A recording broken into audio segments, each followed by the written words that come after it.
আপনারা জানেন যে রত্নপুর কেন্দ্রীয় জামে মসজিদ এটা রত্নপুরের একটা ঐতিহ্য।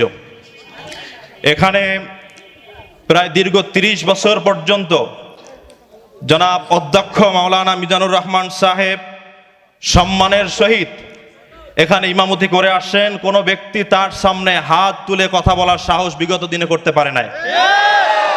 আমরা বিগত দিনে দেখেছি যত বড় ক্ষমতাশীল ব্যক্তি হোক না কেন, মাওলানা মিজানুর রহমান সাহেব যখন কোনো সিদ্ধান্ত দিয়েছেন, হয়তোবা বলেছেন যে ওদের এইটা এভাবে না এভাবে করলে ভালো হয়, কিন্তু কখনো হাত উঁচু করে তার সামনে কোনো ক্ষমতাশীল ব্যক্তি কথা বলার দুঃসাহস করতে পারে না। ঠিক কিনা বলেন প্রিয় বন্ধুরা আমার? সেখানে আমরা শুনতে পেয়েছি অধ্যক্ষ মাওলানা মিজানুর রহমান সাহেবকে মসজিদের অর্থাৎ কি বলে পুকুরের মাছ মসজিদের কাজের জন্য কমিটি, মসজিদ কমিটি, বাজার কমিটি এবং ওয়ার্ড বিএনপির সাধারণ সম্পাদককে সাথে নিয়ে তিনি মাছ বিক্রি করেছেন মসজিদের উন্নয়নের কাজের জন্য।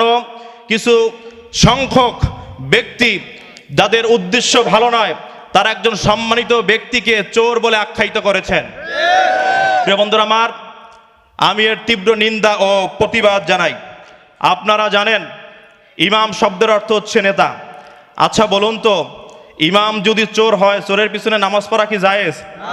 তাহলে মুসল্লি হিসাবে আমরা মনে করি ইমাম সাহেব যেহেতু চোর নয়, যারা তার বিরুদ্ধে মিথ্যা অপপ্রচার করেছে তাদের বিরুদ্ধে সংগ্রাম করা আমাদের ইমানি দায়িত্ব। ঠিক কিনা বলেন? কারণ চোরের পিছনে তো নামাজ হয় না। যেহেতু আমরা জানি তিনি চোর নন, সেহেতু আমরা এই কথার এই যারা দুষ্কৃতি ছড়িয়েছে তাদের কথার তীব্র নিন্দা জানালাম। প্রিয় বন্ধুরা আমার কিছু কথা আছে। একজন ব্যক্তি, তিনি কোনো একটি রাজনৈতিক দলের সাথে সম্পৃক্ত মুরব্বী, ওয়ার্ড বিএনপির সম্ভবত সভাপতি হবেন। তিনি একটি কথা বলেছেন যে ফাঁসি দেওয়া দরকার। আচ্ছা বলুন তো, মিজানুর রহমান হুজুর তিনি কি মাছ চুরি করেছেন? তাহলে কাকে তিনি ফাঁসি দেওয়ার কথা বলেছেন? এই কথার ধিক্কার জানাই। আর একজন ব্যক্তি জাতীয়তাবাদের দলের কর্মী হবেন, তিনি বলেছেন মিজান, জাহাঙ্গীর, আজাদ, এরকম নাম ধরে মাওলানা মিজানুর রহমান সাহেবের নাম তিনি উল্লেখ করেছেন। এটাও চরম বেয়াদবি। ঠিক কিনা বলেন? প্রিয় বন্ধুরা আমার, আল্লাহ বলছেন ইন্নামা ইয়াখশাল্লাহ মিন ইবাদিহিল উলামা। এই পৃথিবীর বুকে আল্লাহ সুবহানাহু ওয়া তাআলাকে সবচেয়ে বেশি যারা ভয় করে তারা হচ্ছেন আলেমগণ। আর তিনি হচ্ছেন আলেম, তিনি আল্লাহকে ভয় করেন। প্রিয় বন্ধুরা আমার, আল্লাহ বলছেন হাল ইয়াস্তাউল্লাযীনা ইয়ালামুনা ওয়াল্লাযীনা লা ইয়ালামুন। যারা জানে আর যারা জানে না তারা কি সমান? তিনি একজন জানলেওয়ালা মানুষ। আল্লাহ রাসূল বলছেন ইন্নাল উলামা ওয়ারাসাতুল আম্বিয়া। আমি রাসূল মারা গেলে আমার ইসলামের দায়িত্ব পালন করবে আলেমরা। প্রিয় বন্ধুরা আমার, এইখানে এই মাওলানা মিজানুর রহমান হচ্ছেন আল্লাহ রসুলের ওয়ারিস। তার বিরুদ্ধে যে চুরির ব্লেম দেওয়া হয়েছে, এর দৃষ্টান্তমূলক শাস্তি রত্নপুরবাসী চায়। পরিশেষে আমি বলতে চাই, আগল যারা গরু নদীর গণমানুষের প্রিয় নেতা জনাব জহিরুদ্দিন স্বপন, তিনি বরিশাল ১ আসনের সংসদ সদস্য। তাকে আমরা সম্মান করি, শ্রদ্ধা রেখে বলতে চাই, আপনি একজন মন্ত্রী, আপনি জনগণের সেবক। আপনি শুধু বিএনপির নন, আপনি শুধু আওয়ামী লীগের নন, আপনি শুধু জাতীয় পার্টির নন, আপনি শুধু জামাত ইসলামীর নন। যারা আপনাকে ভোট দিয়েছে, ভোট দেয় না, দল মত নির্বিশেষে সকলের জনপ্রতিনিধি আপনি। ঠিক কিনা বলেন? এই ধরনের যারা দুষ্কৃতিকারী আলেমের বিরুদ্ধে যারা ষড়যন্ত্র করতে চায়, ষড়যন্ত্র করেছে, মিথ্যা অপবাদ দিয়েছে, সেই সমস্ত ব্যক্তিদেরকে আমি মাননীয় মন্ত্রী জহিরুদ্দিন স্বপন সাহেবের কাছে আমি আকুল আবেদন জানাই, আপনি এদেরকে দৃষ্টান্তমূলক শাস্তির আওতায় আনেন এবং শাস্তির আওতায় এনে দলকে কলঙ্ক মুক্ত করুন। এরা চায় রত্নপুরের ভিতরে ত্রাস সৃষ্টি করতে। রত্নপুরে ত্রাস সৃষ্টি করতে দেওয়া যাবে না। বিগত দিনে যারা এখানে আধিপত্য বিস্তার করতে চেয়েছিল, তারাই তো রত্নপুরে আধিপত্য বিস্তার করতে পারে নাই। তুমি কোথার নেতা রত্নপুরে আধিপত্য বিস্তার করতে চাও? রত্নপুরে কোনো আধিপত্য বিস্তার করতে দেওয়া যাবে না। আলেম ওলামা শিক্ষাবিদদের বিরুদ্ধে, সম্মানিত এলিট পার্সনের বিরুদ্ধে যে কথা বলা হয়েছে তার তীব্র নিন্দা জানাই, শাস্তি কামনা করছি। দল থেকে তাদেরকে বহিষ্কার করা হোক। ঠিক কিনা বলেন? আমরা এখন আর দীর্ঘায়িত করব না, চলুন আমরা মিছিলের দিকে অগ্রসর হচ্ছি। বিগত দিন এই স্বৈর শাসকের আমলেও এই মসজিদের পুকুর নিয়ে বা মসজিদ নিয়ে কেউ কখনো কোনো প্রকারের দুঃসাহসিকতা দেখানোর চেষ্টা করে নাই। কিন্তু আজকে ইসলাম প্রিয় দল বাংলাদেশ জাতীয়তাবাদী দল ক্ষমতা থাকা সত্ত্বেও আজকে দেখা যায় আমাদের এই কেন্দ্রীয় জামে মসজিদের পুকুরের মাছকে কেন্দ্র করে কিছু দুষ্কৃতিকারী তারা বুক খোলার চেষ্টা করেছে। তারা আমাদের মসজিদের পেশ ইমাম মিজানুর রহমান তার বিরুদ্ধে মিথ্যা অপবাদ বা চুরির অপবাদ দিয়েছে। এটা আমরা রত্নপুরবাসী মেনে নিতে পারি না, এটা আমরা রত্নপুরবাসী মানব না।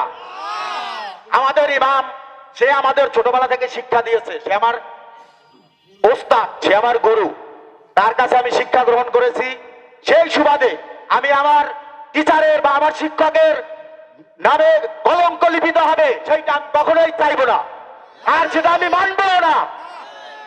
এটার বিরুদ্ধে আমাদের রত্নপুরবাসী যারা আছি সবাই এক হব এবং সবাই একত্রিত হয়ে এটার একটা তীব্র প্রতিবাদ এবং নিন্দা জ্ঞাপন করছি।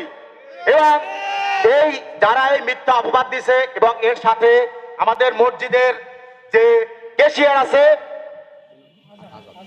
আজাদ মাস্টার, আমাদের প্রাইমারি স্কুলের হেডমাস্টার আজাদ কাকা, সে উপস্থিত ছিল মাছ ধরার সময়। আমাদের রত্নপুর ওয়ার্ডের যে জাতীয়তাবাদী দলের সেক্রেটারি লাল মিয়া হাওলাদার তিনি উপস্থিত ছিলেন এবং আমাদের বাজার কমিটির সভাপতি লাল মিয়া হাওলাদার উপস্থিত ছিল এবং আমাদের মসজিদের সার্বক্ষণিক সহযোগিতা করে জাহাঙ্গীর ভাই, তিনি উপস্থিত ছিলেন এই মাছ ধরাকে কেন্দ্র করে। মাছ ধরার সময় আরো অন্যান্য লোক উপস্থিত ছিল, কিন্তু তারা তার বিরুদ্ধে মিথ্যা অপপ্রচার চালাইছে এইভাবে যে তারা রাত্র 1টা বাজে মাছ চুরি করে বিক্রি করছে। একটা মসজিদের ইমাম সে কি কখনো সেই মসজিদের মাছ চুরি করে বিক্রি করতে পারে? এটা আপনারা মানেন? আরো জোরে বলুন, আপনারা কি মানেন? একসাথে শক্তি দিয়ে আপনাদেরকে এই মিথ্যাকে মানে প্রতিহত করতে হবে। যার কারণে যদি আমাদের কোনো বাধা আসে সেটাকে আমরা উপেক্ষা করে যেতে চাই। আপনারা কি একমত আছেন? এই বলে আমি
রক্ত দিয়ে ভরা